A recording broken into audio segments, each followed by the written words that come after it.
So yung asawa mo nasa ospital ngayon? Naka-confine? Kailan pa siya nandoon? Isang araw lang po. Nahulog sa puno ng nyog.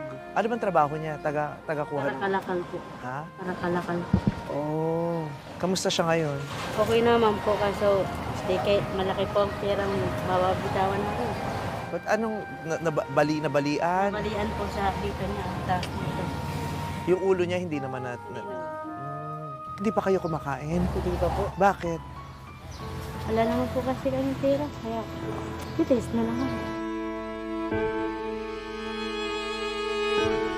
Si baby uminom na ba ng gatas? Tubig lang po yan.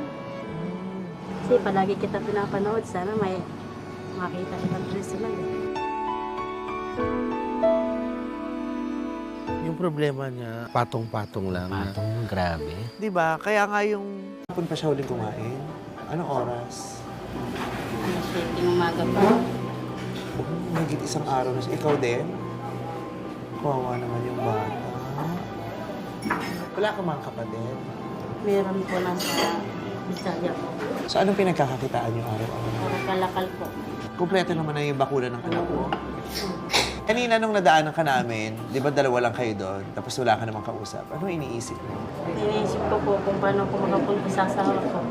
Tapos kung paano siya makalakas. Pupunta ka ba dapat sa kanya ngayon? Opo. Paano? Kalakal po.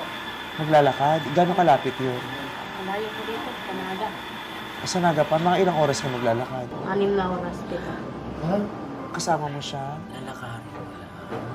Kasi gusto ko siya mabuti. Pero lalabas naman na siya, okay na siya. Kailangan na lang babayaran yung hospital. Pero okay na siya. O hindi pa din? Hindi pa siya okay? Dalawang linggo pa po ang kailangan niyang maano. Kasi kailangan mabili ng gamot. Ng 1.8 kasi po yung gamot niya. Ilang araw na kayong dalawa lang nandoon?